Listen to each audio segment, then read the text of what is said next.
Thanks so much for the chance to be here. I know we've got a very engaged audience, and I want to structure this so there's enough time for questions at the end. So I will try and condense this presentation and take you through really three core ideas. So the first, I'm going to give you a little bit of an overview of the macroeconomic and labor market trends that play into what's going to be your destiny after college. I'm then going to get more specific about the role of liberal arts and all of the things that I see as positives, plus a few things I see as clouds. And then I'm going to get tactical at the end, and I'm going to talk about a couple ways that we can help liberal arts graduates find the futures that they want and avoid some of the speed bumps that might be there along the way. So the first thing, I've been getting out and talking to groups the past few years about where you can go with a liberal arts degree. The economic backdrop has changed a lot. This chart shows you what's happened to the unemployment rate. And we're no longer in a stage where we're thinking, oh my goodness, our job's going to disappear. Are we automating to the point where there is no future? Is the Great Recession going to be with us forever? Our posted unemployment rate now is down to 3.9%. And we've got a lot of people who seemed marginalized 5 or 7 years ago who are now getting back in the economy. So if that were all, I could say there's reason for optimism. But we've also got some worries that haven't gone away. So the first one is this chart. It takes a little bit of explaining, but I think it's crucial. It's a chart of people who out-earn their parents at age 30. If you compare an inflation-adjusted what mom or dad earned at 30 with what you earn. And for people who were born in the 1940s, just about everyone did. I mean, their parents grew up in a much poorer, harsher environment and made it through the Great Depression. You're going to out-earn your parents almost no matter what. And then as you can see, that curve's been coming down, and now it's bouncing right around 50%. And I think that's a fundamental source of anxiety, that feeling that mom and dad had it better than we do. We have two sons, one 18, one 21. I asked Peter if he thought he was going to out-earn his parents. And his initial thought was no. And then I explained to him all the things that are going to potentially happen in the half century that he'll be in the workforce that I'll miss out on. And I'm optimistic about his chances. But if people on the other end are apprehensive, that can shape their perceptions of where they're going to go. Next thing, of course, college costs are going up faster than inflation. And again, when I was an undergraduate, people could pay for a full year at Stanford doing a summer job. That's not really possible now, no, at least not within the legal sector of the economy. So that, of course, makes people more apprehensive about what am I going to earn and how quickly am I going to earn it. And then the third thing is we've moved from what was predominantly a W-2 economy. You get your job, you've got your 2 weeks of paid vacation, you've got your full benefits, to a world where the number of people getting 1099s doing short-term project work is up. The blue line shows you people getting 1099s sort of being on the short-term project side of the economy versus the gray line, the traditional salaried side. And you can thrive in either end of it, but it does mean that your time horizons change and your confidence that you can just lock in for the duration doing what you're doing tends to give way to much more of a opportunistic and sometimes more apprehensive mindset. So the result is when we ask people what are the jobs that you should go into, we end up getting lists that are very tightly tied to small technical fields that pay well. I think this is actually bad career advice in the same way that focusing on professional athletes misguides people about what you can do if you're interested in sports, or focusing on startup billionaires misguides you as to entrepreneurship. But I want to turn the conversation away from these fields. They're great if you've got the right skills for them, but these employ tens of thousands of people. They don't employ millions of people. And turn to the skills that actually do play out across the whole economy. I'm going to call them universal skills. Some people call them soft skills. But the four that show up again and again in different surveys is what employers are actually looking for. Leadership, communication, which Ann was talking about, collaboration, and something as simple as time management. I know, having hired, that the people I hire who have good time management work out wonderfully. The people who don't have good time management, I'm just in tears a couple times a year about how things got so far south. But we don't yet have a full way of steering the conversation to bring those into the center of what we're looking for. We want them, but we don't know how to ask for them. People have them, but they don't know how to showcase them. And that's going to take me into the next section of the talk. So how did the liberal arts fit into the job market?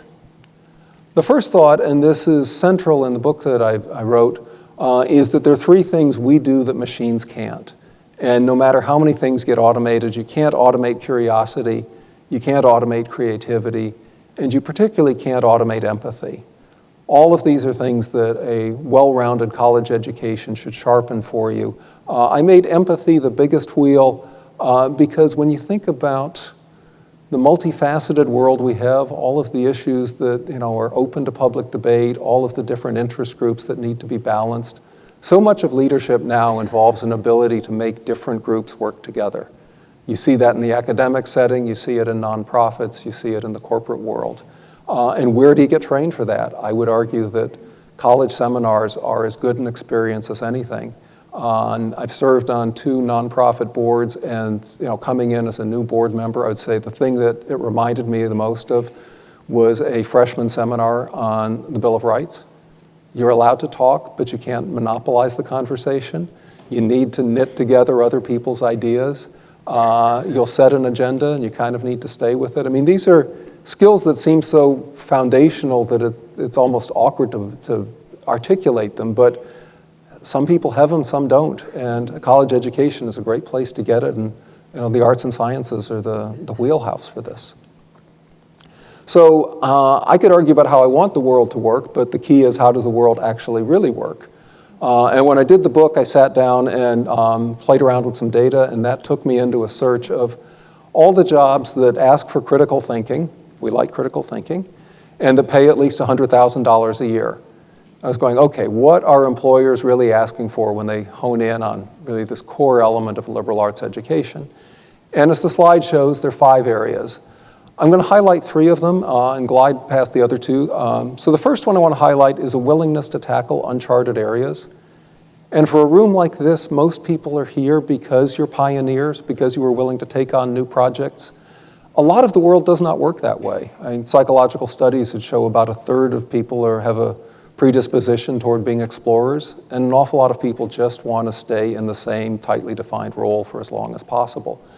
That's a valuable skill, and when I did the book, I ended up talking to people at IBM, and they're trying to build out in blockchain, and one of the key members of their blockchain project is a sociology major, Phi Beta Kappa, from Hobart and Smith, and he's not an expert in any particular aspect of this very complicated and profound technology, but he's marvelous at knitting together all the different elements into a working team.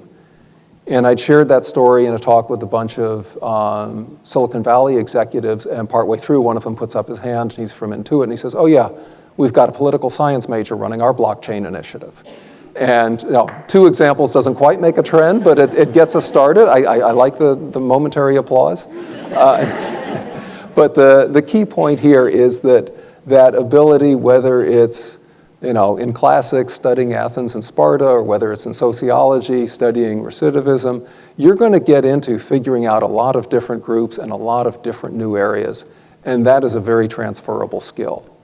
The next 2 bullet points are pretty mainstream, strong analytical skills, strong problem-solving skills, but I want to spend some time on the last 2 as well. The first is really empathy with a different name, being highly skilled at reading the room. And there's no end of jobs where understanding the different elements in the room, we try and avoid that American habit of when people don't understand us, we talk louder. That actually doesn't promote understanding at all. And I would argue that everything that leads people on the pathway to being elected into Phi Beta Kappa speaks to the last 2 things, empathy, adaptable to a workplace setting, and the ability to persuade and inspire people, that communication skills don't just exist in the abstract, they exist in the ability to lead a meeting, to give a presentation, to write a pamphlet, to write a book, to write a blog post, to write a group email. And these are surprisingly rare skills. I know every time I see current college students work, I'm impressed with the visual quality of what they do, the ability to interact elements. And I'm sort of driven to despair by the writing. But just because good writing is rare doesn't mean it's not valued. If anything, it's more valued. So what do you need to major in to get here? And there's some wonderful data from the Brookings Institution, their Hamilton project, where they looked at more than 1 million people's college patterns and then paired them up with their postgraduate jobs and income. They managed to get both Department of Education and IRS data, and anyone who can pull out of those two data fields and not get arrested is doing heroic work. But here's what I like about their findings. So there are a handful of totally vocational majors. If you major in nursing, you're going to be a nurse. If you major in accounting, you're going to be an accountant. But for the majority of the majors that are represented here, you can go anywhere. And this is obviously true for humanities and social science majors. I have English and history there. Only 18% of English majors become teachers, and that's teachers at all level, from grade school to high school to community college. You'll find English majors in law, you'll find them as writers and editors, you'll find a lot of English majors in sales. And as one of them told me for the book, I think of each of my clients as a character in a novel. And it's actually a surprisingly good way to sell, especially to difficult people. But look at physics and chemistry. Only 8% of chemistry majors are bench chemists in an industrial setting. It's a common pre-med major. It leads to a lot of management jobs. A lot of dentists are chemists. I didn't know that, but Brookings has the numbers. Physics, the same thing. I mean, probably more physics majors end up in software than anywhere else, but some of them end up as professors. They end up in life science. It's a uniquely American thing that we structure college so you have enough time to take electives, you have enough time to broaden yourself, and the result is we keep a lot of pathways open. What we don't do, and this is kind of disappointing, is we don't have a vocabulary that celebrates people who rebuild their careers multiple times. And I keep trying in all my writing, certainly to champion individual cases where that works, and hopefully to start to build up a nomenclature and a taxonomy and a way of talking about this as healthy and right and appropriate. I remember talking to the head of career services at Reed, and she had explained all of this to a parents group, and they said, well, this is all very nice, but could you just leave out the meandering? And the answer is no, you can't leave out the meandering. That's part of the process. But no, this is a case from the book of someone who remade her career 5 times. And if you look at the industry classifications, she had 5 different careers. But if you go back to that green slide of the core competencies of a liberal arts person, you're seeing that ability to problem solve, that ability to have strong analytical skills, the willingness to try something new. She's the same person all the way through, and she's just finding 5 different settings to apply that. So Anne had mentioned the Forbes cover that I did. One of the things, I've written for a lot of publications over the years, and each of them takes your work in a slightly different direction. And it's no surprise with Forbes that instead of just making the argument for the intellectual value of liberal arts, by the time it was processed and packaged into a cover, we had Stuart Butterfield, who is a philosophy major who now runs Slack. He's on the cover, he's dressed for success. And he's declared as the $300 million philosophy major, because at the time that's what his net worth was. And we've portrayed liberal arts as the new golden ticket.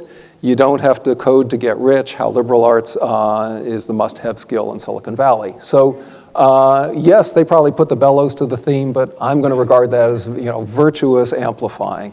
And the reason I'm sharing this cover is, in a way, the reaction that I got from people, and we got literally hundreds of thousands of comments and retweets and Facebook shares and what have you. And I mention it because what came through was this sense of vindication, that a lot of people were proud of their education and they felt a little bruised in the labor market. So, thanks for validating my international studies major. Read this, please, it rings true. So much love for this. Yay for English majors, this is my life. And one of the things that I think makes it hard for us to win the liberal arts argument in the public domain is this sense that somehow there's something wrong with being interested in ideas for their own sake. And I hope we can find more ways to validate it and to show that pursuing lofty truths doesn't leave you isolated. It actually gives you skills that are going to serve you very well in the workplace. So one of the things that came up at dinner last night, we were talking about how students' majors are changing or not changing. So I went to LinkedIn University pages, which tracks cohorts of students across different decades.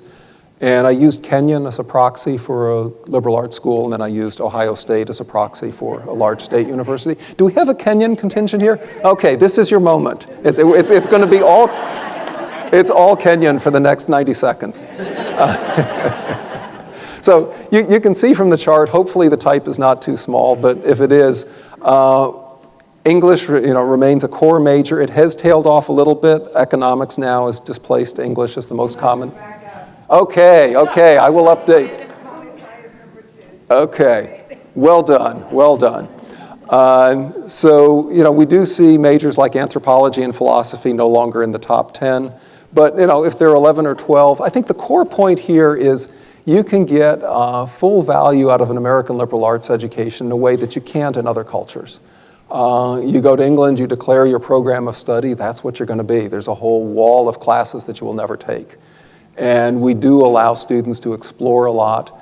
And we've still got a lot of students who are willing to go the liberal arts path. Even at Ohio State, psychology shows up as the #1 major, English #2, comp sci #3. We've got a student body that's willing to travel this road.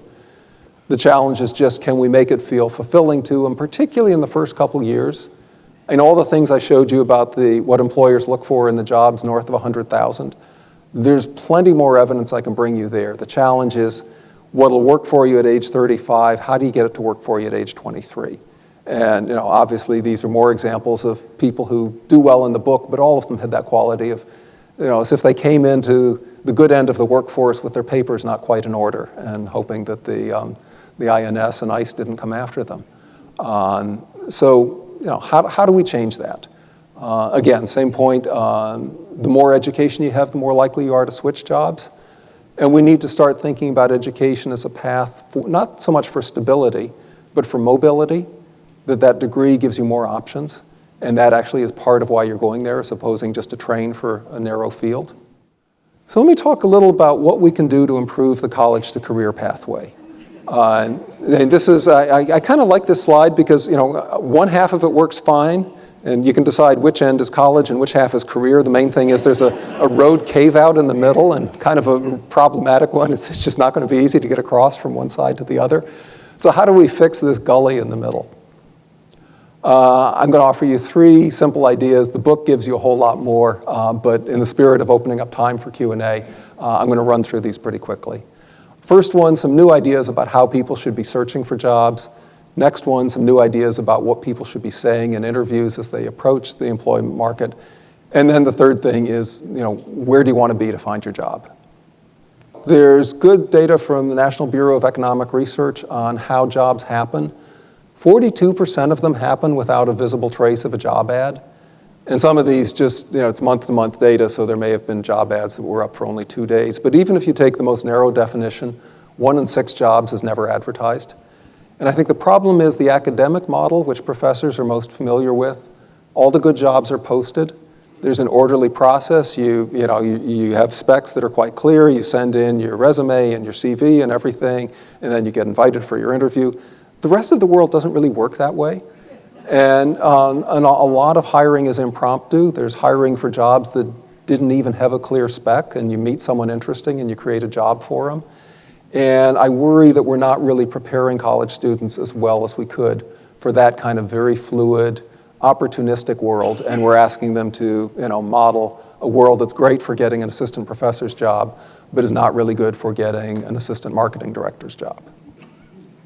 So, more data. If you send in a resume, how often does that get you a job? This is an analysis of 4 million job actions. 1 in 152 resumes gets you hired. And we've made it very easy to apply online, and it's almost in the same way we've made it easy to apply to college. The result is, employers get deluged. Where I work, we routinely get more than 200 applications for jobs. I'm sure the top 50 of those candidates are all great people and could probably do the job. But the sorting is going to happen somewhere other than someone painstakingly reading 200 resumes. And if anything, it's going to be going through the resumes for keywords, which disadvantages the student with a unique background or with an interesting life story. Referrals work better. And if you've got someone who recommends you for the job, your odds of getting hired are almost 10 times better. So what should people be doing in college? Spend more time researching industries that you're interested in. Spend a lot more time meeting people. And at the end, ship your resume. But don't begin the process by sending a resume to someone who doesn't know you.